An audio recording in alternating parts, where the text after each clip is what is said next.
Welcome to Civil Discourse, a podcast where participants are free to share their ideas, empathize with other perspectives, and who intend to advance to a better solution to fix a societal ill. We will focus on topics that are particularly complicated. In a time where information is from sources more opinionated than ever, our mission is to find solutions and goals to accelerate the nation's progress with cultural impunity. I'm your host, Todd Furniss. I'm here with Josh Mandel. I'm very elated to be with him today. Josh is a very innovative guy and has done a lot of interesting things in his career, and he's only just now starting to shave, as we like to tease him.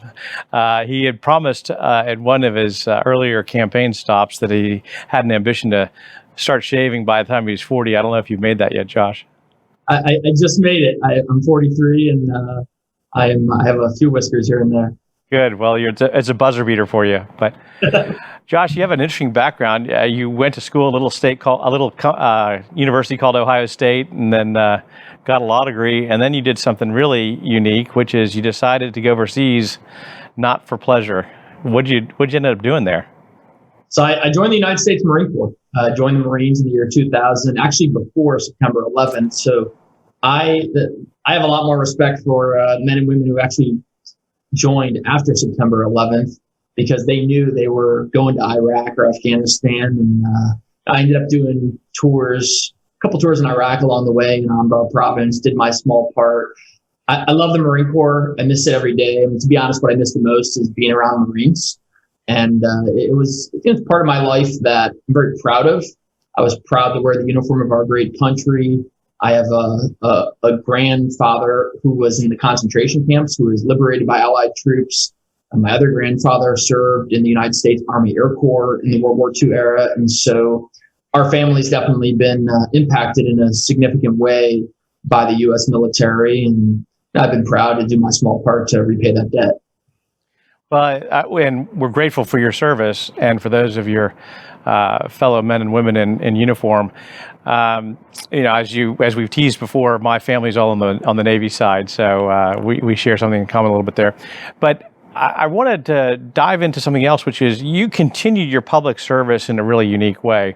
You ran for Senate, but then you decided maybe being state treasurer for Ohio was a good idea. How did you come to that decision? When I was in the state legislature, I sort of carved a niche and cut a profile as a fiscal hawk and someone who was always watching the pennies of the taxpayers and making sure we were protecting the tax money and how it was spent. And so, based on that profile and with the energy and time I put forth on fiscal issues, I decided to run for state treasurer. And I ran on a couple platforms. One was to clean up the corruption in the state treasurer's office.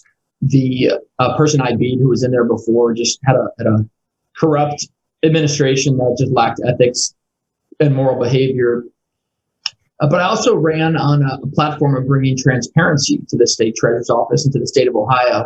I'm a big believer in leveraging technology to shine sunlight on spending. And so part of my platform when I ran for state treasurer was to put the state's checkbook online. And then when I got in there, I went to try to put the state's checkbook online, and I was met with a lot of friction and opposition from both sides of the aisle, but especially from my side, unfortunately. Well, I really want to dive into that for a second. As you know, I just finished publishing a book on healthcare reform called The 60% Solution, Rethinking Healthcare. And one of the issues that I bring to the surface is this issue of transparency and pricing, and for lack of a better term, and it's not a very good term, homogeneity in accounting practices. And what you did was do both of those things, in my view, as it pertains to the prosecution of government obligations. So I wanted to see, I kind of want to go through a little bit some of the challenges you met early in the how you were able to homogenize accounting practices, but then I want to dive into whether or not you think this might be applicable to healthcare, and if so, how. So let's start with your journey down that path of creating OhioCheckbook.com, and then the resistance you met on both sides of the aisle, coupled with the resistance you met as you got to further and further and closer towards local government. Sure. So it was a long story and a long journey. So as I mentioned, I campaigned on putting the state checkbook online. And I'm a believer that when you say you're going to do something, you do it. And so I campaigned on it. I got in the office and I said, okay, we're going to do this now. But all these like good old boy politicians couldn't believe that I was actually following through on what I said I would do. You know, the way they operate, these establishment politicians, is they say one thing when they're campaigning, but then they get in there and they do something totally different. That's not how I operate. I'm a big believer in being a man of my word. And so when I got in there, I went to Governor Kasich and said, hey, Governor, you know, I campaigned on putting the state checkbook online. I'd like to put the state checkbook online. When you were in Congress, you know, people, thought of you as some type of like fiscal hawk, or at least you called yourself that. Why don't you partner with us?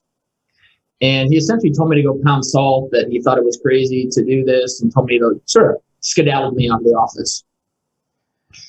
So I then went to the legislature and I asked the legislature to make me put the state checkbook online. I asked them to pass a bill that would require me to do it. So a lot of these state reps and state senators, they looked at me like I had two heads, you know, like, Josh, what are you asking me to do? And I said, listen, just pass a bill that makes me put the state checkbook online. So we got one to introduce it. And once it was introduced, Todd, I thought it would pass pretty quickly, because it's sort of like, you know, baseball, motherhood, apple pie. Like it's tough to be against transparency.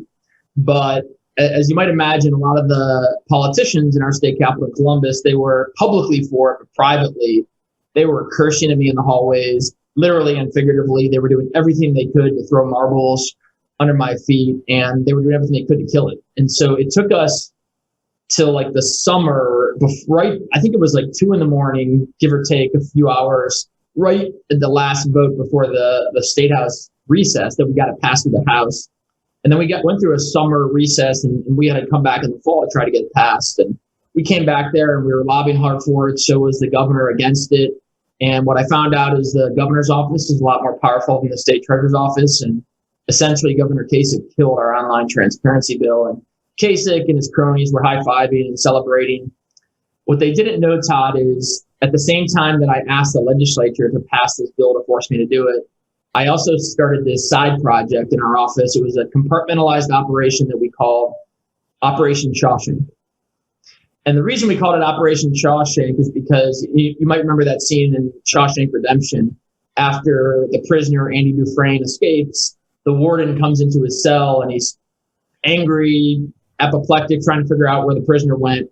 And he takes that pebble and he throws it against the wall. And instead of it bouncing off the wall where the poster is, it goes through the poster.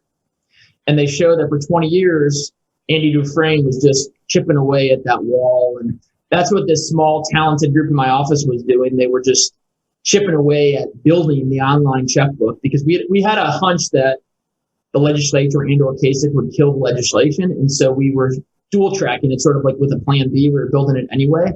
And so about a week after Kasich was celebrating and doing a touchdown dance on killing OhioCheckbook.com, we launched OhioCheckbook.com, which ended up being the largest transparency website in the history of the United States. We posted online over $690 billion of state spending, everything from $2 for a pack of pencils to millions of dollars for road contracts and everything in between. Before we launched OhioCheckbook.com, our ranking nationally for fiscal transparency was 46 in the nation. As a result of launching OhioCheckbook.com, we earned Ohio the #1 ranking in the country for government transparency, and really set a national standard for how to shine sunlight on government spending. And, you know, the Kasich was going bananas. I mean, just apoplectic when we launched this thing.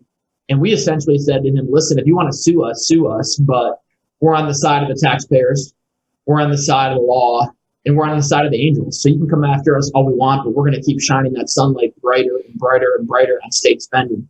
And Todd, we got so much positive feedback from putting the state's checkbook online that I sent a letter to every Tom, Dick, and Harry, mayor, city councilman, school board member, county commissioner in the state.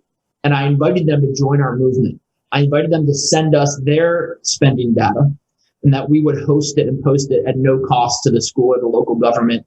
And when I left the state treasurer's office, because of term limits, I think we had over 1,200 cities, counties, and schools with their finances online. I believe we were and still are the only state in the nation to invite the local governments and schools to do it. And, you know, I'm proud to do my small part to shine sunlight on spending and really use technology to transfer the power from the politicians to the people.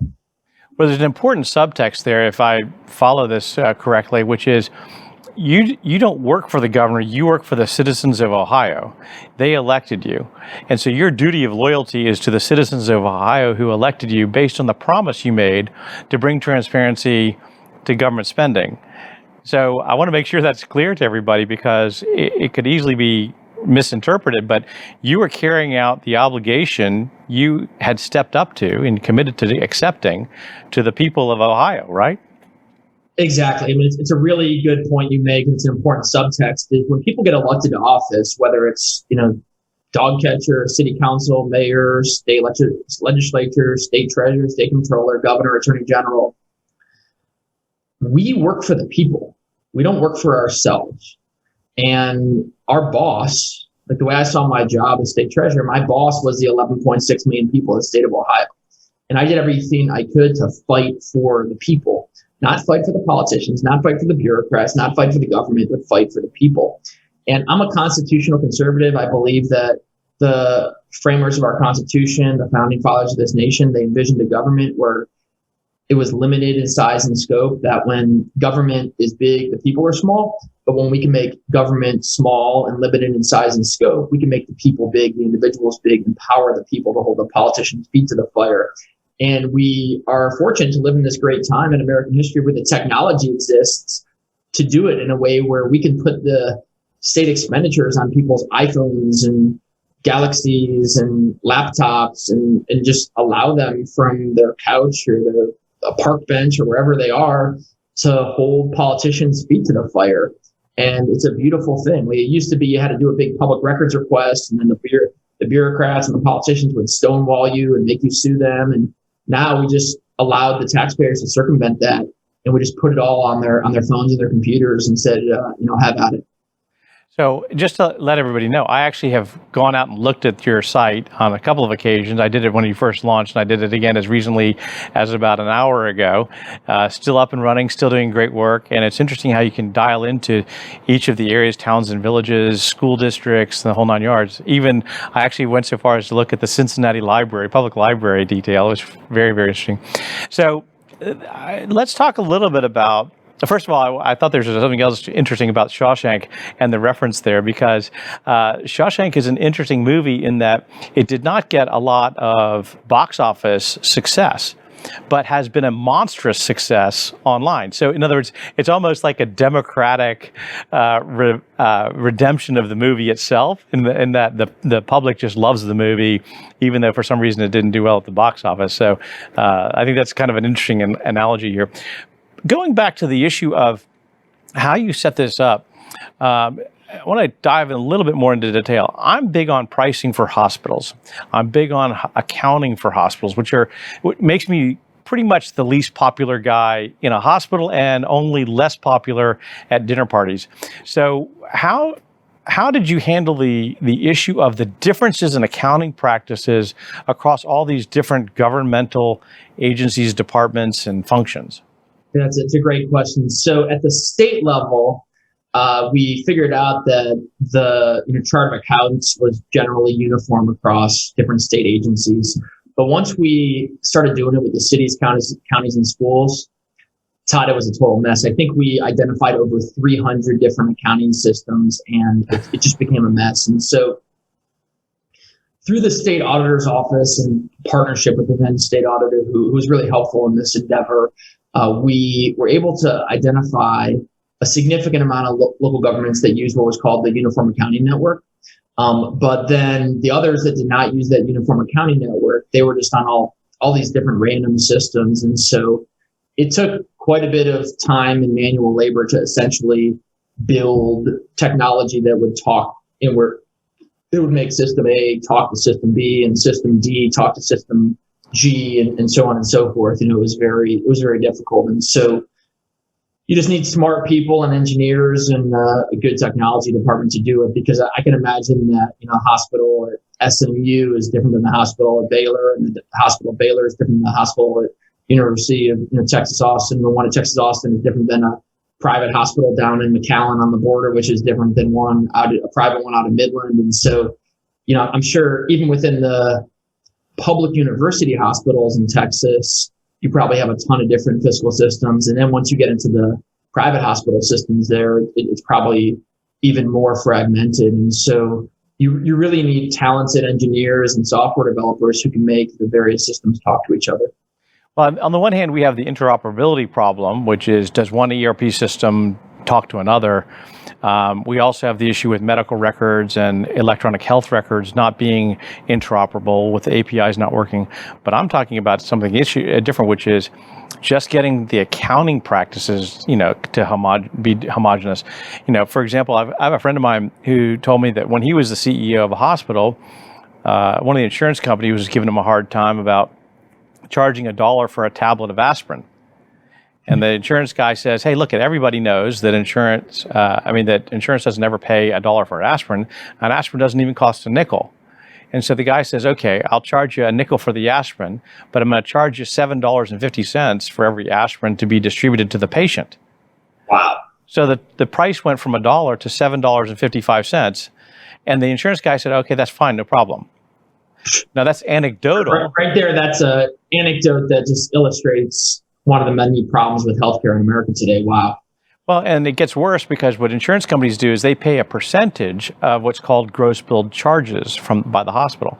So what that encourages the hospitals to do is to load everything up they can into the bill, and to cause that bill to be as big as possible, because 42% or 50% of that bill, if the bill's bigger, obviously that makes the amount that you're collecting bigger. It also correlates then to insurance companies, because the more that those costs go up, then that affects the amounts that they go back to the state departments of insurance to get their premiums adjusted for. They say, look, our costs have gone up, and it's basically a cost plus model. Oversimplifying it, but that's really the idea. And so as your EBITDA goes up, right, your profits go up, or cash flow, I should say, they go up. The compensation of the CEO goes up, right? Because you've got options that are based on the multiple of the EBITDA. So the whole incentive system is structurally challenged, and it's causing this massive inflation in the cost of healthcare for the entire nation. So what I'm questioning is, hey, can we use something like what you've done, and for any hospital that's taking government dollars, whether it's Medicaid or Medicare or TRICARE or some other form of governmental payment source, can we take your idea around ohiocheckbook.com and call it something different? Let's call it healthcheckbook.com or healthcarecheckbook.com, and have an ability to dial into virtually any cost incurred or paid for by virtually any hospital that's taking governmental dollars.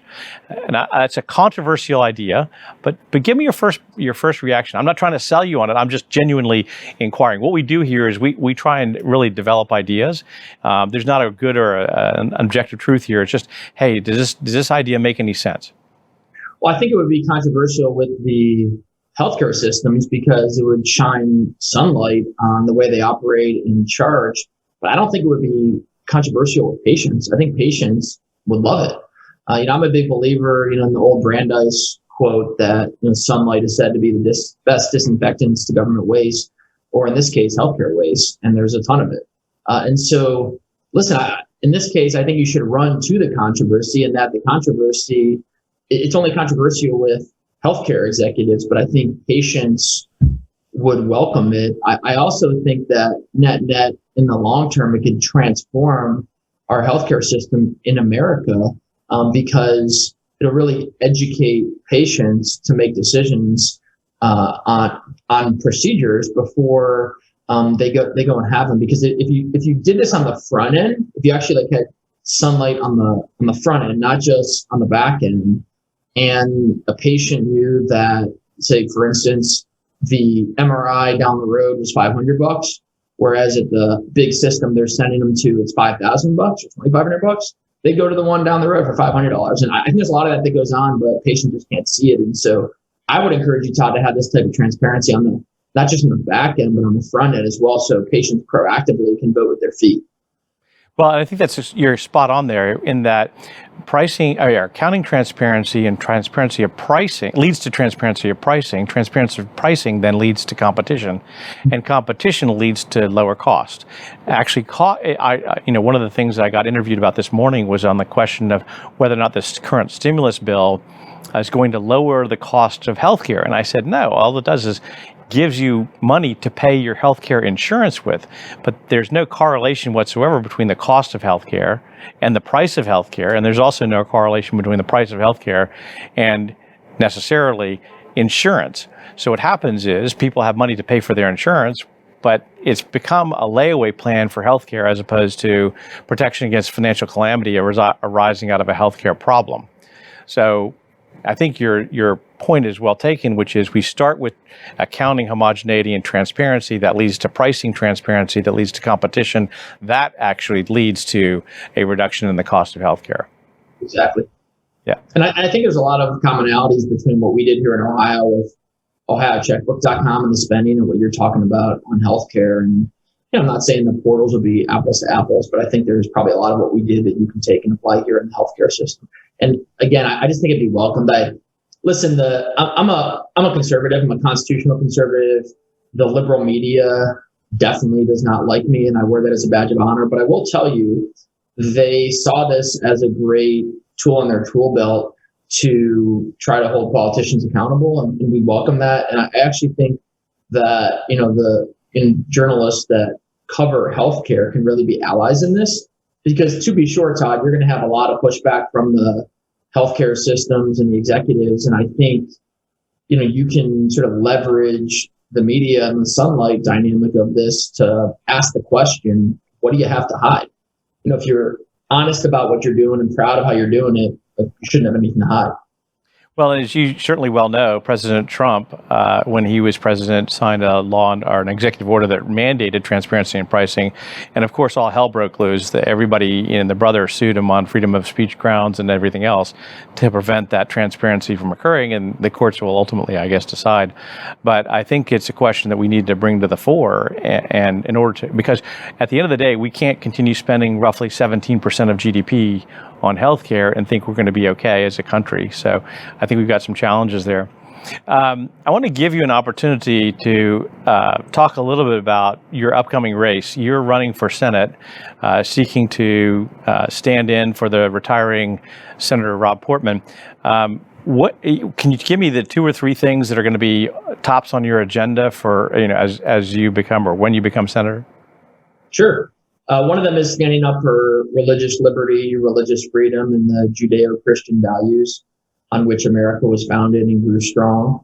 I believe the secular left today is doing everything it can to strip God and faith out of all aspects of our life. And I think we should be going the opposite direction. I think we should be doing everything we can to ensure that not just at the kitchen table and not just in houses of worship, but at the water cooler, in the classroom, in the conference room, that we embrace God and we embrace the Judeo-Christian values in which America grew so strong. Secondly, I'm a strong believer and defender of economic freedom and the freedom of small businesses and entrepreneurs. I'm not for government picking winners and losers. I think the fact that our government, led by Biden, whoever's running the country right now, has tried to pick winners and losers in the marketplace with tax policy and regulatory policy and otherwise, is something that will just destroy our economy. I believe we have to allow small businesses especially to flourish in a free market, not a market that, picks large multinationals over mom and pops. Third, I believe very strongly that the natural resources beneath our feet, coal, oil, and gas in my state here in Ohio, in your state, and in states throughout the country are assets, not liabilities. And we should be doing everything we can to mine that coal and drill for oil and gas, obviously in a way that's responsible and protects the air we breathe and the water we drink. And under that umbrella, we should see these natural resources as assets for the economic strength and national security of our country. We are safest as a nation when we depend on ourselves for energy, not radical Islamic regimes in the Middle East, and definitely not places like Russia and China. And also, I believe that when we depend on ourselves, we bring prices down, and it's better for the pocketbooks of working class, middle class Ohioans and Americans. So those are a lot of the things on my agenda. It's a lot larger than that, but if I had to pick a few just to articulate today, those are some of them. Well, thank you for that. And I hope that, I know that Steve Ballmer was working on a similar project. He had an ambition to have something like OhioCheckbook.com only for the entire nation. I hope he has reached out to you. If he hasn't already, I'm going to encourage him right now to do so. Encourage him to do that. I'd love to connect with him. And then the second thing is I hope you'll join league with Senator John Thune, because I know he's got a big focus on budgeting and the budget process and making budget have the full force and effect of law. And I think there's a need for that, because right now the budget is kind of an interesting idea that comes around sometimes and sometimes it doesn't come around, and as a result the nation doesn't really know what it's spending or what its balance sheet really looks like, and that's soon to be a problem with all the spending we're doing now. So we've got to get our arms around that pretty quickly, I believe. So I hope you add those to your list of things to do, but you've got three big ones right there. Applying sunlight on the federal checkbook and federal spending is a high priority, and reining in the debt and balancing the budget are high priorities of mine as well, most definitely. Fantastic. Well, Josh, I want to thank you for your time today. This has been wonderful. It's always a pleasure to visit with you. You're such a thoughtful guy with a lot of great experience, and what you did in Ohio was amazing, and I really applaud your efforts there. And I look forward to hearing more about your excellent career coming up. Thanks, Todd. Look forward to seeing you guys. Good to see you. Thanks. Thanks for watching this week's episode of Civil Discourse. To learn more about today's topic or our guest, visit www.the60percentsolution.com or www.tfip.group.